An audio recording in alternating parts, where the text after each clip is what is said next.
ನಮಸ್ಕಾರ ಮಿತ್ರರೇ.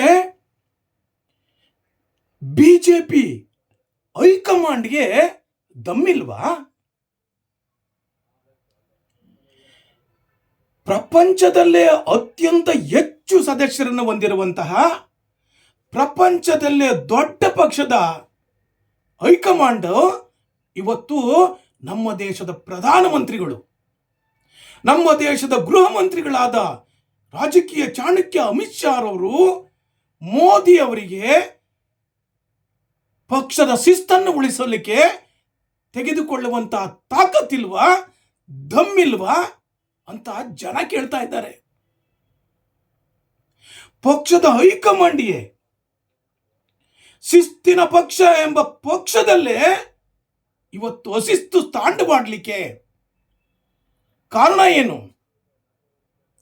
ಹಾಗೂ ಶಿಸ್ತು ಕಮಿಟಿನೇ ಸಾಕ್ಷಾತ್ ಅಮಿತ್ ಶಾ ಅವರ ಡೈರೆಕ್ಷನ್ ಮೇಲೇನೆ ಶಿಸ್ತು ನೋಟಿಸ್ ಅನ್ನ ಕೊಟ್ಟರು ಸಹಿತ ರೆಬಲ್ ಲೀಡರ್ಗೆ ಅವರು ಇಂಥ 100 ನೋಟಿಸ್ಗಳನ್ನು ನೋಡಿದ್ದೀನಿ. ಯಾವ ಮಗನೂ ಏನು ಮಾಡೋಕ್ಕಾಗಲ್ಲ, ನನ್ನ ನೋಟಿಸ್ಗೆ ಉತ್ತರನೂ ಕೊಡಲ್ಲ. ಏನು ಮಾಡ್ಕೊಂತಾರ ಮಾಡ್ಕೊಳ್ಳಿ, ಏನು ಮಾಡೋಕ್ಕಾಗತ್ತೆ ನನ್ನನ್ನು ಅವರು? ಈ ಎಲ್ಲ ಪ್ರಶ್ನೆಗಳನ್ನು ಕೇಳ್ತಾರೆ ಅಂದರೆ ಅವರೆಂದಿನ ಉದ್ದೇಶ ಏನು? ಅವರಲ್ಲಿ ಇರುವಂಥ ಪ್ಲಾನ್ ಏನು?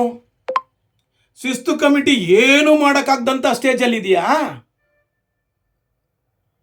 ಇದನ್ನೆಲ್ಲವನ್ನ ನಾನು ತಿಳಿಸ್ಲಿಕ್ಕೆ ಅಂತ ನಾನು ಬಂದಿದ್ದೇನೆ. ನಾನು ಪ್ರಜಾಕೀಯ ಶ್ರೀನಿವಾಸ್.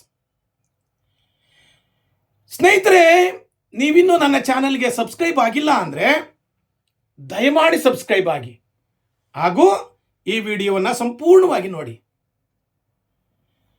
ಸ್ನೇಹಿತರೆ, ಭಾರತೀಯ ಜನತಾ ಪಕ್ಷ ಅಂದರೆ ಬಹಳ ಶಿಸ್ತಿನ ಪಕ್ಷ, ಬಹಳ ಶಿಸ್ತಿನ ಪಕ್ಷ. ಈ ಪಕ್ಷದಲ್ಲಿ ಇವತ್ತು ರಾಜ್ಯದಲ್ಲಿ ಇರುವಂತ ನಾಯಕರ ಮಧ್ಯೆ ಒಳ ಜಗಳ ಹೇಗಾಗ್ಬಿಟ್ಟಿದೆ ಅಂತಂದ್ರೆ, ಒಬ್ಬರನ್ನ ಕಂಡ್ರೆ ಒಬ್ಬರಾಗಲ್ಲ.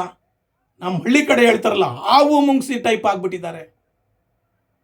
ಈಗ ರೆಬಲ್ ಲೀಡರ್ಸು, ಆಮೇಲೆ ಅಧ್ಯಕ್ಷರ ಬಣ ಹಾಗೂ ತಟಸ್ಥ ಬಣ 3 ಭಾಗಗಳಾಗಿ ವಿಂಗಡಣೆ ಆಗ್ಬಿಟ್ಟಿದೆ. ಯಡಿಯೂರಪ್ಪ ಅಂದ್ರೆ ಬಿಜೆಪಿ ಅಂದ್ರೆ ಯಡಿಯೂರಪ್ಪ. ಆದರೆ ಅವರ ಸ್ವಾರ್ಥಕ್ಕೆ, ಅವರ ವಂಶ ಆಡಳಿತಕ್ಕೆ, ಅಂದ್ರೆ ಕುಟುಂಬ ರಾಜಕಾರಣಕ್ಕೆ ಬಲಿ ಆಗ್ತಾ ಇದೆ ಪಕ್ಷ ಅಂತ ಯತ್ನಾಳನ್ ಟೀಮ್. 7 ಸಾರಿ 8 ಸರಿ ಗೆದ್ದಿರುವಂತ ಲೀಡರ್ಸ್ಗಳಿದ್ದಾರೆ. 40 ವರ್ಷ 50 ವರ್ಷ ರಾಜಕೀಯ ಇತಿಹಾಸ ಇರುವಂತ ಲೀಡರ್ಸ್ಗಳಿದ್ದಾರೆ. ನೆನ್ನೆ ಮೊನ್ನೆ MLA ಆಗಿರುವಂತವರಿಗೆ ಅಧ್ಯಕ್ಷರನ್ನು ಮಾಡಿದ್ದಾರೆ ಯಡಿಯೂರಪ್ಪನವರು ಅಂತ. ಆದ್ರೆ ಹಿಂದೆ ಹೈಕಮಾಂಡ್ ಬಗ್ಗೆ ಆಗಲಿ, ಅಥವಾ ರಾಜ್ಯಾಧ್ಯಕ್ಷರ ಬಗ್ಗೆ ಆಗಲಿ, ಅಥವಾ ಯಡಿಯೂರಪ್ಪನವ್ರ ಬಗ್ಗೆ ಒಂದು ಮಾತಾಡಿದ್ರೆ ತುಟಿ ಪಿಟಿಕ್ ಅಂದ್ರೆ ಪಕ್ಷದಿಂದ ಶಿಸ್ತಿನ ಕ್ರಮ ಕೈಗೊಳ್ತಾ ಇದ್ರು, ಡಿಸ್ಮಿಸ್ ಮಾಡ್ತಾ ಇದ್ರು. ಬಟ್ ಇವತ್ತು ಯತ್ನಾಳನ್ ಟೀಮ್ ಅವರನ್ನ, ರಾಜ್ಯಾಧ್ಯಕ್ಷರನ್ನೇ ಬಚ್ಚ ಅನ್ನತ್ತೆ. ಅವ್ರು ಯಾರ್ರೀ ಅಂತಾರೆ ಯತ್ನಾಳ್. ಅವ್ರನ್ನ ಒಬ್ಬರನ್ನ ಏನೇನೋ ನಮ್ಮ ಬಾಯಿನಲ್ಲಿ ಹೇಳಕ್ ಬರಲ್ಲ, ಅವನ್ನೆಲ್ಲ ಬೈತಾರೆ. ಅದು ಹೋಗ್ಲಿ, ಈಗ ರಾಜ್ಯಾಧ್ಯಕ್ಷರಾಯ್ತು, ಯಡಿಯೂರಪ್ಪರ ಬೈದಾಯ್ತು. ಈಗ ನೇರ ಉಸ್ತುವಾರಿನೇ ಸುಸ್ತಾಗಂಗೆ ಬೈದ್ಬಿಟ್ರು ನೇರ. ಈಗ ಹೈಕಮಾಂಡ್ 2ನೇ ಶಿಸ್ತಿನ ನೋಟಿಸ್ ಕೊಟ್ಟಾದ್ಮೇಲೆ ನನಗೆಲ್ಲ ಅವೆಲ್ಲ ಕೇರ್ ಮಾಡಲ್ಲ, ನಾನು 100 ನೋಟಿಸ್ ನೋಡಿದ್ದೀನಿ, ಏನು ಮಾಡ್ಕೊತಾರೋ ಮಾಡ್ಕೊಳ್ಳಿ ಅಂತ ಶಿಸ್ತಿನ ಪಕ್ಷದಲ್ಲೇ ಶಿಸ್ತು ಇತ್ತಲ್ಲ. ಈಗ 70 ಗಂಟೆ ಒಳಗಡೆ ಆ ನೋಟಿಸಿಗೆ ಉತ್ತರ ಕೊಡಬೇಕಾಗಿತ್ತು, ಅದು ಮುಗಿದೋಯ್ತು. ಉತ್ತರನೇ ಕೊಡಲಿಲ್ಲ. ಏನು ಆಕ್ಷನ್ ತಗೊಳತ್ತೆ ಶಿಸ್ತು ಕಮಿಟಿ ಅಂತಾರೆ. ಆದರೂ ಸಹಿತ ಯತ್ನಾಳ್ನವರನ್ನ ಇವರು ಏನು ಮಾಡೋಕ್ಕಾಗಿಲ್ಲ. ಕಾರಣ ಏನು? ಕಾರಣ ಲಿಂಗಾಯತರ ನಾಯಕ. ನಂಬರ್ 2 ಸೀನಿಯರ್ ನಾಯಕ. ನಂಬರ್ 3 ಪಂಚಮಶಾಲಿ ನಾಯಕ. ನಂಬರ್ 4 ಆಡಳಿತ ಅಂದರೆ ಅಧ್ಯಕ್ಷರ ಟೀಮ್ಗಿಂತ ಇವತ್ತು ರೆಬಲ್ ಟೀಮೇ ಸ್ಟ್ರಾಂಗ್ ಆಗಿಬಿಟ್ಟಿದೆ.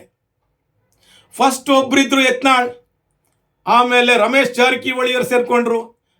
ಆಮೇಲೆ ಬರ್ತಾ ಬರ್ತಾ ಬರ್ತಾ ಬರ್ತಾ ಯಾರೆಲ್ಲ ಇದಾರೋ ತಟಸ್ಥ ಬಣದವರು ಸಹಿತ ಯತ್ನಾಳ್ ಟೀಮ್ಗೆ ಸೇರ್ಕೊಂಡ್ಬಿಟ್ಟಿದ್ದಾರೆ. ಅವರ ಬಲ ಇವತ್ತು ಬಹಳ ದೊಡ್ಡದಾಗ್ಬಿಟ್ಟಿದೆ. ಚುನಾವಣೆ ಮಾಡಿದ್ರೆ ಯತ್ನಾಳ್ ಟೀಮಿಗೆ ಗೆಲ್ಲುತ್ತೆ ಅಂತಾರೆ. ಈಗ ಯಡಿಯೂರಪ್ಪ ಅಂಡ್ ಟೀಮ್ ಇತ್ತಲ್ಲ, ಅವ್ರ ಟೀಮ್ನಲ್ಲಿದ್ದರು ಸಹಿತ ಬೊಮ್ಮಾಯಿ ಅವರು ಇವರು ಎಲ್ಲರೂ ಸಹಿತ ಯತ್ನಾಳ್ ಟೀಮ್ಗೆ ಹೋಗಿದ್ದಾರೆ.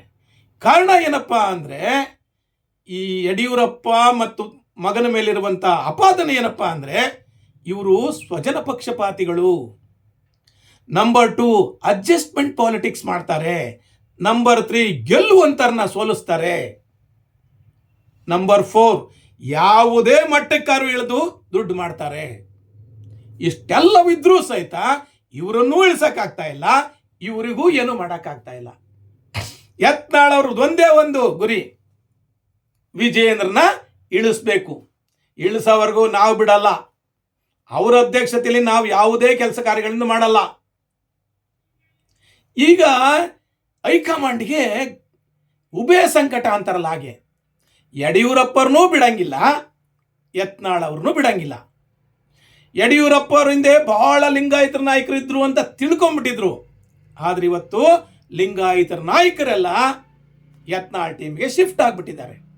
ಹಾಗಾಗಿ ಯತ್ನಾಳ್ ಅವರಿಗೆ ಇನ್ನೊಂದು ಪ್ಲಸ್ ಪಾಯಿಂಟ್ ಏನಂತಂದ್ರೆ ಅವರು ಪಂಚಮಶಾಲಿ ನಾಯಕರು.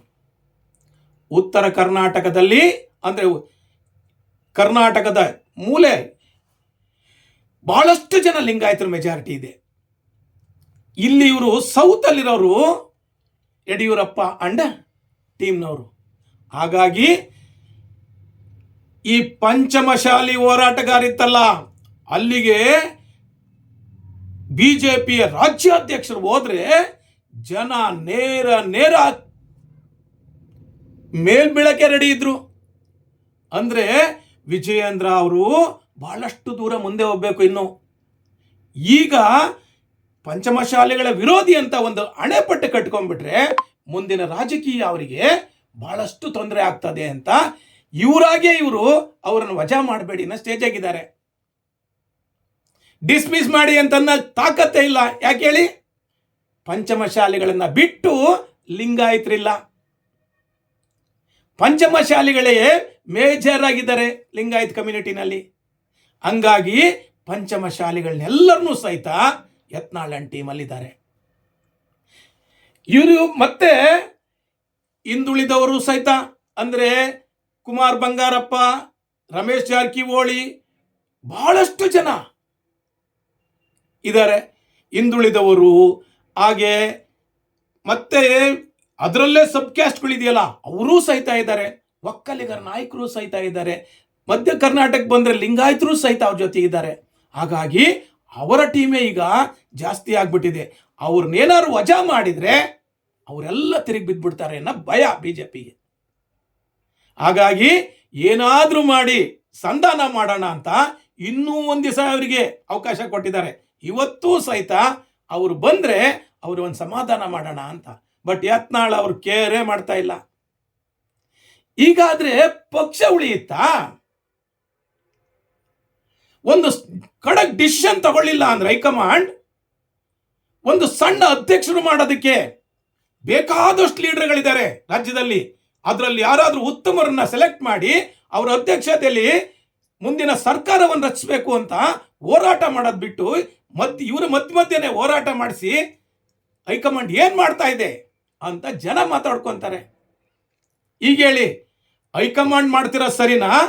ಹೈಕಮಾಂಡ್ಗೆ ದಮ್ಮು ತಾಕತ್ತು ಇದೆಯಾ ಅಥವಾ ಯತ್ನಾಳ್ ಅವರು ಮಾಡ್ತಿರೋದು ಸರಿನಾ? ವಿಜಯೇಂದ್ರನ ಇಳಿಸ್ಬೇಕಾ, ಯತ್ನಾಳ್ಗೆ ಸಪೋರ್ಟ್ ಮಾಡಬೇಕಾ? ಸ್ನೇಹಿತರೆ, ಈ ಪಂಚಮಶಾಲಿಗಳು ಬಿಜೆಪಿ ಸಪೋರ್ಟ್ ಮಾಡಬೇಕು ಅಂದ್ರೆ ಯತ್ನಾಳ್ ಅವರಿಗೆ ಒಂದು ಅಧಿಕಾರವನ್ನ ಕೊಡಬೇಕು, ಹಾಗೂ ವಿಜಯೇಂದ್ರನ ಇಳಿಸ್ಬೇಕು ಅಂತ ಬಹಳಷ್ಟು ಜನ ಪಂಚಮಶಾಲಿಗಳು ಹೋರಾಟ ಮಾಡ್ತಿದ್ದಾರೆ, ಬಹಳಷ್ಟು ನಾಯಕರು. ಈಗ ಉಭಯ ಸಂಕಟದಲ್ಲಿ ಹೈಕಮಾಂಡ್ ಇದೆ. ಹಾಗಾಗಿ ಇದು ನನ್ನ ಅನುಭವ ಮತ್ತು ಅನಿಸಿಕೆ. ನಿಮ್ಮ ಅನುಭವ ಮತ್ತು ಅನಿಸಿಕೆಯನ್ನ ಕಾಮೆಂಟ್ಸ್ ಮೂಲಕ ತಿಳಿಸಿ. ಹಾಗೂ ನನ್ನ ಈ ವಿಡಿಯೋ ನೋಡಿದ್ದಕ್ಕೆ ನಿಮಗೆಲ್ಲರಿಗೂ ಶರಣಾರ್ಥಿ. Thank you very much.